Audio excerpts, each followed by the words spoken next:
Hey guys, GoJ51 here with another review for a figure. Once again, I lost the footage of me unboxing this, but this is the 1971 X Plus 25 centimeter Godzilla from the film Godzilla vs. Hedra. And this is the original release. Here is what's left of the box. Has the sticker on there from 2011. Got this from Kenton Enfield. Awesome dude. I spent several minutes talking with him and the other buddies of his at the stand. Chris was the guy who helped close the deal as well when I saw it. And me and Kenton, we just talked for a while. He's a cool dude. Okay, I'm so glad I got to finally meet a lot of these G fans besides myself, besides the ones I normally know, and then we get to move on and see other people. It's awesome. I love meeting a whole crop of new people, but this figure, that's what we're here for. So, had a little disturbance when I opened it last night, or was it the night before? I can't remember. All these days are blurring into each other. But when I opened it, the toenail on the left foot has a little chip in the paint on the end of it, but this is the original release. That's bound to happen. So others would probably freak out at this.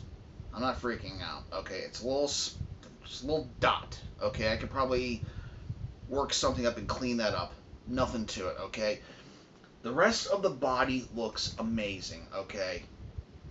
Especially the face and the right hand, but we'll get into that in just a second. Let's first start off in the face, actually, so let's get into that now. The eyes.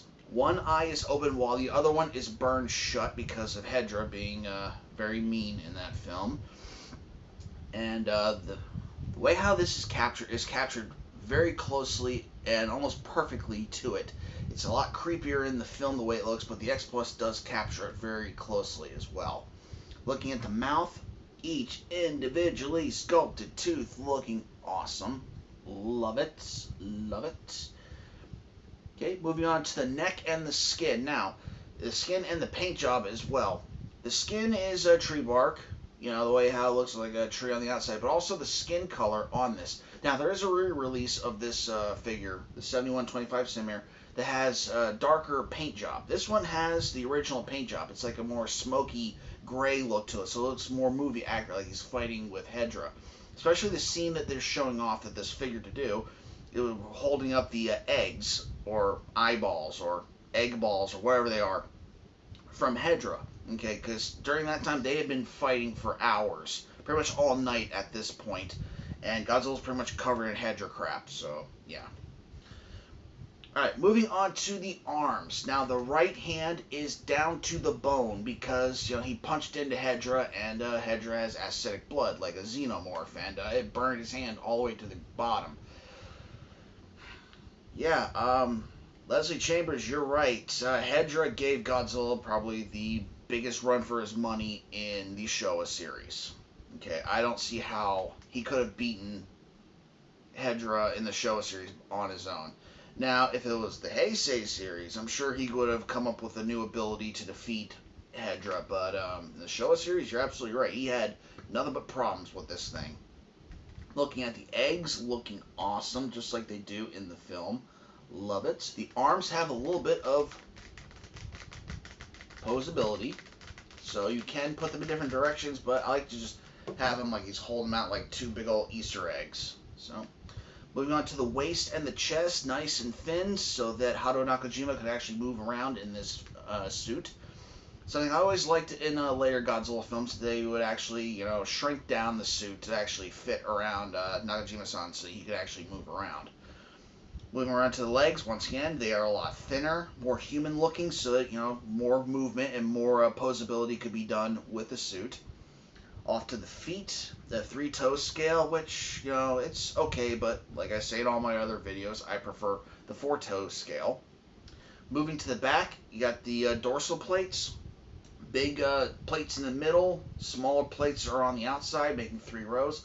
Also, on the left side, in between the big plates and the small plates, you see where the zipper would be, so that Nakajima-san could actually get inside of this Godzilla a lot easier, and any other Godzilla suit he'd be in. And moving on to the tail, he's got a nice smaller tail like later Showa series Godzillas would do, and it curls off to his left.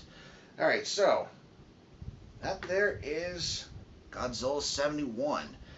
Saw it alongside of Brutazilla. Yep, he was at G Fest, and we both saw it, and I had one of those, oh.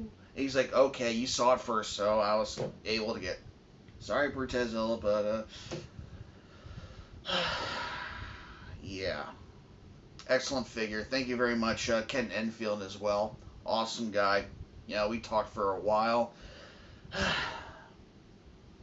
Just so much fun at G Fest. It was just so much fun. Just so beautiful. It's such a wonderful time. So before we finish this up, I want to bring over his counterpart to the film, Godzilla vs. Hedra. What is Godzilla vs. Hedra without the 25 centimeter Hedra? Now, comparing these two together, they both, well, I think Hedra is a little smaller. Okay, if they may make bigger, he wouldn't really be in the 25 centimeter, but in the film, you can clearly see that it was a lot bigger than Godzilla. And funny thing is, Haruo Nakajima was Godzilla in that film. Kenpachiro Satsuma was Hedra in Godzilla vs. Hedra. He was also Gigan, but he also went on to be Godzilla in the Heisei series. So it's kind of like the past handing over the torch to the future. It's a beautiful thing. Plus, he made a very scary Hedra as well. Hedra is a very unsettling thing. I don't think you can call him a kaiju because he's not. Well, I guess you can, but I think more of it as a thing. But yeah, that's the way they look together. I think they look good, except I think Hedra's supposed to be a little taller, but whatever. Okay, moving on. That there is the show. I hope you all enjoyed this. Once again, thank you very much, Kenton Enfield, for holding on to this for me for while I paid for it and all the cool conversations we had. Yes, I am going to do a collection video, but here's the thing about doing a collection video, okay?